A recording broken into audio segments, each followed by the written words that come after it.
right, Shalom. First and foremost, I want to give all praises, honor, and glory to Yahweh, Bahashem Yahweh Shai, Bahashem Rachak Wadash. Double honors to the apostles and elders of Great Millstone. Peace and salutations to the elect of the nation of Israel. Abaratazah, this is an edifying video to you Achim out there listening. All right, just in my car, meditating, and a thought popped in my head. When you read the scriptures, there are many examples of times that seem maybe overly drastic or really harsh, but that's just the nature of these scriptures. They're telling stories of men who endured through hard trials, and these scriptures are too serious for us to take lightly. There's no need for us to neglect them for that reason. That being said, I'm just gonna, this is just really an impromptu video. Abaratazah is edifying. Like I said, I didn't really have anything really lined up, but I'm just gonna roll with the spirit. But yeah, man, because you can really get complacent and think that the end's not gonna come, and certain things that this thing is gonna continue forever, right? But the scriptures say that that America is not gonna continue forever, and matter of fact, let me get that in Isaiah 47. Isaiah 47, all right, and 7, okay?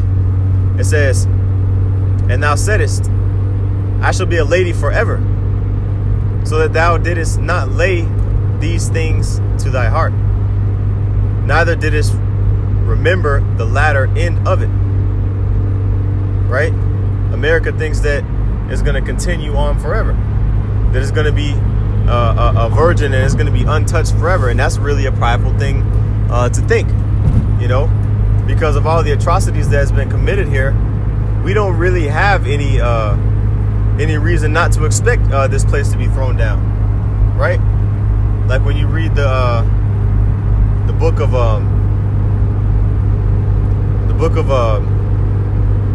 Joel, right? Let me see.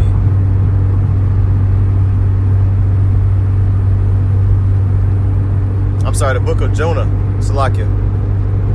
Try to find this real quick. The book of Jonah, all right. Jonah chapter 1 verse 2. Okay, it says, "Arise, go to Nineveh, that great city, and cry against it, for their wickedness is come up before me." Okay, let's get that word "come up" in the Ibaryath. Okay, it says, "For their wickedness." Let's see here. The wickedness. That word "wickedness" is "rai" in the Hebrew, which means evil, and then "come up" is "ilah." Okay, basically means to go up, ascend, or climb, to meet, visit, or follow. Okay, the wickedness of that city had met the Most High. Basically had come in contact with the Most High, and he was fed up with it, right? And that's the same thing that's through the Spirit, man.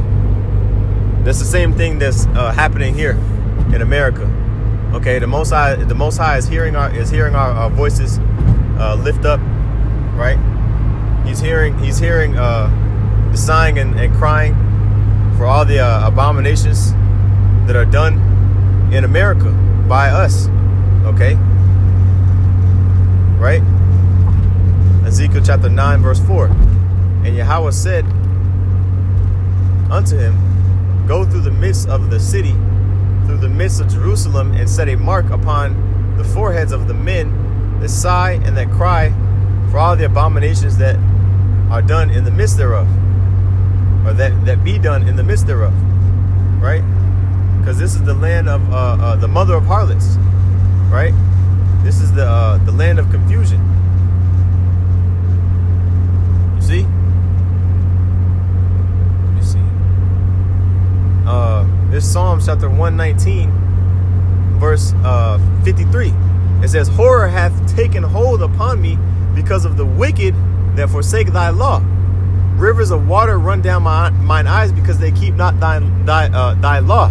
And that's one thing that the men of the Lord have that separate these other people and these other nations is they're zealous, man.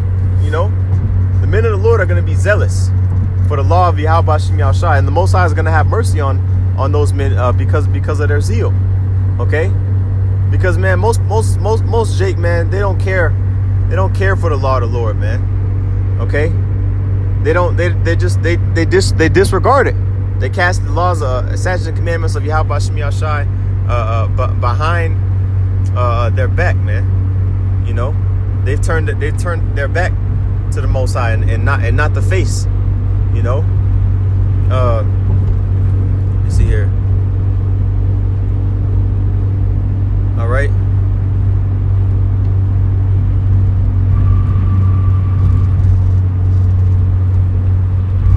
Yeah, this is 2 Peter chapter 2, verse 8.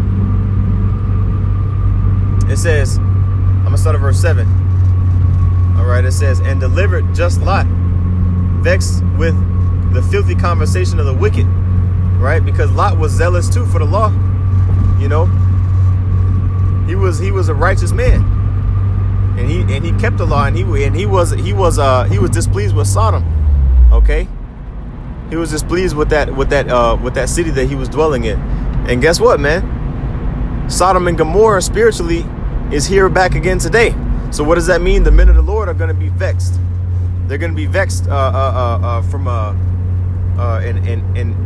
and basically in an uncomfortable position because of the wickedness of this place. And that's what we're in. We're in an uncomfortable position because of the wickedness of this place. You know, and that's beyond the thought process of a lot of our people, man. You know, because they've learned to conform. You know, they've learned to be a part of this world, to blend in. Just you know, make what you can of it and all that. No, man, we desire for something greater than this. You know, we desire a kingdom.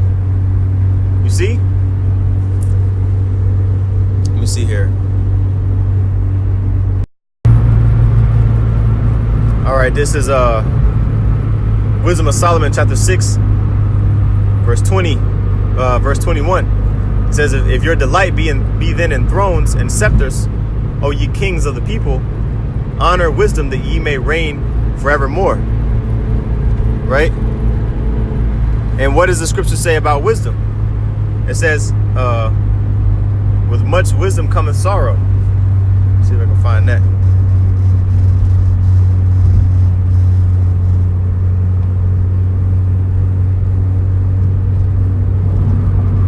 All right, Ecclesiastes chapter 1 and 18. All right, it says, "For in much wisdom is much grief, and he that increaseth knowledge increaseth sorrow." All right, and that's ultimately why this thing is so intense. Okay, for the men of the Lord, because we have the truth, and this place, this world, it naturally rejects the truth because it's wicked in nature, you know. And that's what they wanted to do to Yahweh Shai because he was teaching the truth. They wanted to kill him, man. So I think that's in John chapter 7. Okay, John chapter 8. Okay, John chapter 8, verse 40. Okay, it says, a matter of fact, I'm gonna start at verse 39. It says, they answered and said unto him, "Abraham is our father." Yahushai saith unto them, if ye were Abraham's children, ye would do the works of Abraham. But now ye seek to kill me, a man that hath told you the truth, which I have heard of the Most High. This did not Abraham, right? Because when Yahushua, through the Spirit, when Yahushua was Melchizedek, Malak Tazadak, king, righteous king. Okay, what did he do? Abraham gave Yahushua, or he gave Melchizedek, Malak Tazadak. He gave Abraham gave Malak Tazadak, or Melchizedek. He gave to him gifts, man. Okay, he gave to him gifts. But you see, 2/3 of our people, these wicked of our people, man. Even those that, of the circumcision, those that knew they were Israelites, they were still wicked. Okay, they sought to kill Yahushua, man. Okay, so the same people that sought to kill Yahushua are the same people that are back today, because you see that their focus is on us, is on selling us out to Esau. You see, that's what their main goal is. So Abarat Tazah, Yahweh Shem Yahshua keeps the spirit on us to continue to fight through that. Matter of fact, let me see something.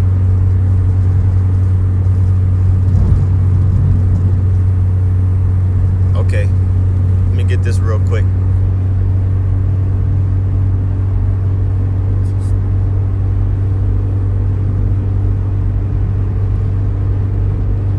All right, this is Ezekiel chapter 13, verse 19. Okay. No, I'm going to start at verse 17. All right, Ezekiel chapter 13, verse 17. Likewise, thou son of man, set thy face against the daughters of thy people, which prophesy out of their own heart, and prophesy against them. Prophesy thou against them. Right. So these other people, man, well, really our people. Okay, the wicked of our people, they're speaking out of their own hearts, out of their own desires, basically in order to fulfill the flesh, which coincides with the agendas of these pastors, man.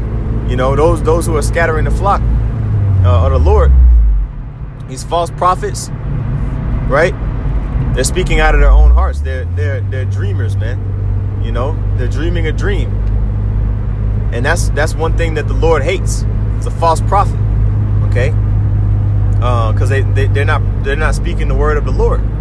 All right, but it says, verse 18, and say, thus saith Yahweh your power, woe to the women that sew pillows to make it says to all armholes, and make kerchiefs upon the head of every stature to hunt souls.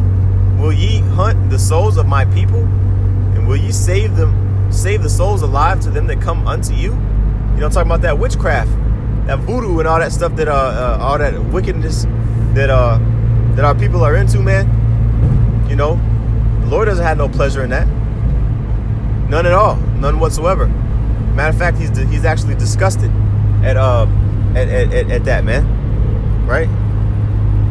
It says, verse 19. It says, and will ye pollute me among my people for handfuls of barley and for pieces of bread, to slay the souls that should to slay the souls that should not die, and to save the souls alive that should not live?